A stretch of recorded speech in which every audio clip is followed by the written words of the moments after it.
you don't tweet, then? No, I don't. I don't. You don't. You hate tweeting, don't you? No, I don't. I can't bear it. Why don't you like it? Because I think it just adds to that sort of babble that's already out there, that nonsense. I see people on trains and buses or whatever, and they've got their phones, and as soon as they sort of get on the train, they just go...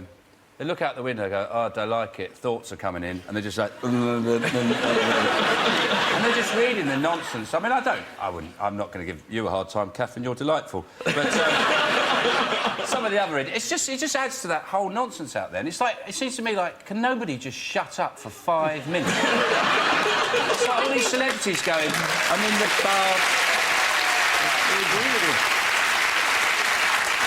It's not interesting, though. I disagree. Like, when people are sitting there and I'm stuck in traffic or I'm eating a piece of toast, yeah, there's no point in twittering that. But if you can say something that, you know, that is of interest, you know, a funny photograph or something that happened, then why not? I mean, Puts you in touch. For instance, Sean, Dame Katherine, you know, it's not foolish. She's interested in scientific research. For instance, someone told me all polar bears are left-handed. Anyone know if this is true? I know what they are.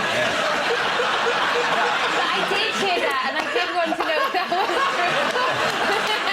true. What were the replies? Was the first one, they don't have hands? Yeah. Yes.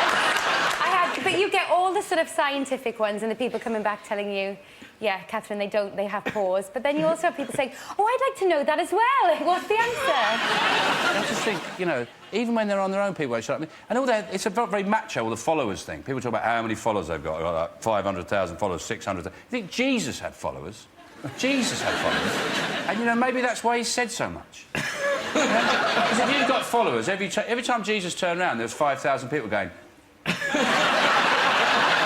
He's got to come up with something. I watched Sex and the City and I had a bath.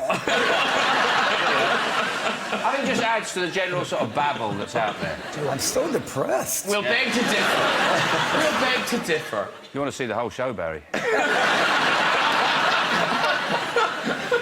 I've got a DVD. Very quickly, Dame Katherine, you've got a new single out from your album. I believe it's the Platinum Edition. It is the Platinum Edition. We packaged for Christmas.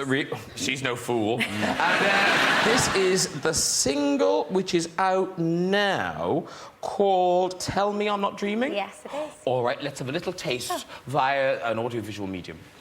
You showed me how to love again, reminded me of life worth living. Tell me I'm not dreaming, tell me that I'm wide awake.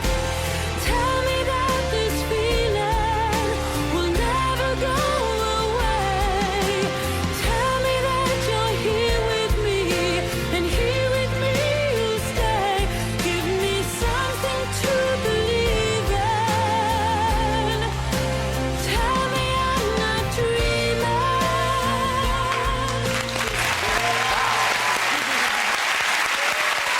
She's got it all. Yeah. Got it all. So Great. pretty as a picture. Singing like a pop singer and singing legit.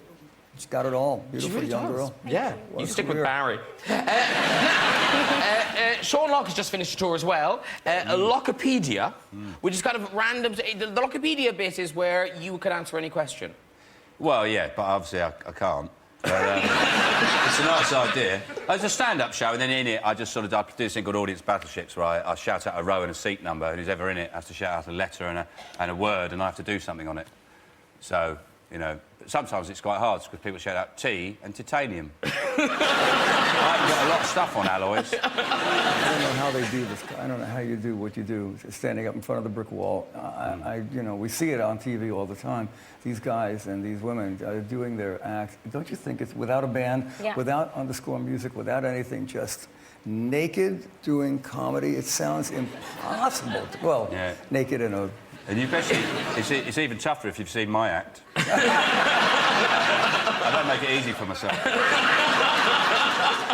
And do you like kind of the freedom of doing live shows? Because obviously television now it's tougher for stand-ups, really, isn't it? Because of the things you can and can't say. Well, they're so prescriptive now about what you can say on television since those infamous phone calls. You can hardly say anything. And I just don't understand. People seem to really be keen on complaining about television now. Which I don't understand why anyone would ever complain about television, because you've got a remote. You don't have to endure it for a second. You just go... Yeah, it's quite right. It's ridiculous, isn't it? If you don't like something, you just go, oh, it's gone. The problem's gone. It's like, you know, if you've got some muck on the floor, you like get a hoover, you just went, poof, it's gone.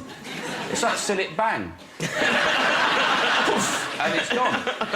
And, you know, I always think people who complain about television, it's a bit like people who've got a nut allergy who go into a nut shop. You know, they go into a nut shop and it's called, like, the fucking nut shop. And they go in and they say, those could kill me. Well, don't go in the fucking nut shop. I don't get it. I just think, well, if you don't like something, just move on. But you have a very good idea for harnessing complaints. Well, I think, yeah, particularly the BBC, they should make their complaints line a premium rate number. Then you could just make outrageous television all the time. It'd be fantastic. You know, they could just they get rid of the licence fee, fund the BBC straight from just really outrageous programming. You know, like the Ready Steady Cook bag, you open it, there's a kitten and some bleach. And then you're away. People are going, I can't believe this! They want to see it. It's great television. Now, listen, very quickly, we often have people like... You know, because when you research the guests, we've all done something else. We've all had early jobs. Yeah. Sean Locke is the most extraordinary... Is the goat herding? Because that is such an odd job. You genuinely were a goat herder. Yeah, I was a goat herdsman. No, is this a joke? Absolutely true. No, why would I lie? I would do it now, but I'm a bit worried about the studio being full of goats, because I could just summon them up. No, I worked in France on a farm, and I was a goat herdsman. I used to get up every morning, milk the goats, and take the goats out into the forest with my special cry, my goat herdsman's cry. Can we hear it? Yeah, certainly. It's a French goat herdsman's cry. OK, great. It's not in English, because they were French goats. And they weren't bilingual. Not then, anyway. Here we go. Tubby cats. That's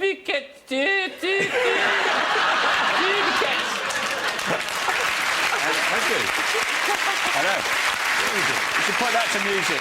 You should put that to music, Barry. And biquette is a French word for little goat. And you go... It was actually a really stressful job. Really stressful job. It sounds idyllic. It sounds like some perfect job. You go out to the forest. It was right in the middle of France. And, of course, you'd be out there all day, and you might have a little nap. Have your sandwich, whatever that they'd given you. You take a little bit of wine with you. Fall asleep, wake up, no goats. Spend the rest of the afternoon finding 26 goats. It was probably more stressful than being a commodities broker in the city. I used to come back to the farm, like, just at dusk, with all the goats going, oh, thank God for that. Another day I've managed to bring back all... Because you don't bring back the goats, you're in big trouble. Farm, there's no point bringing back 25, he wants 26 back. Oh, yeah. It was a stressful job. I wouldn't call it a happy time. No. It didn't sound very happy. This is about 25 years ago. Yeah. Wow. Yeah, I was... You win. Yeah, you win. Yeah.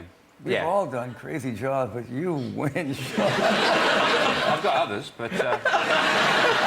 Listen, I've noticed a lot of comedians, when they finish a tour, what they do is they'll film it and sell it as a DVD, particularly near a festival that's centred around gift-giving. Yeah. Have you thought of doing that? Yes, I've selected the primary gifting period to release my DVD of the show, of Hent's show. So I filmed that at the Hammersmith Apollo back All in right, October. let's have a quick look at a clip. And also, apparently, stuff you say to kids when they're little, right? Apparently, it affects them when they're older. I know, sounds mad, doesn't it? You say something to them when they're little, when they're older, they go, oh, I need some crack. You know?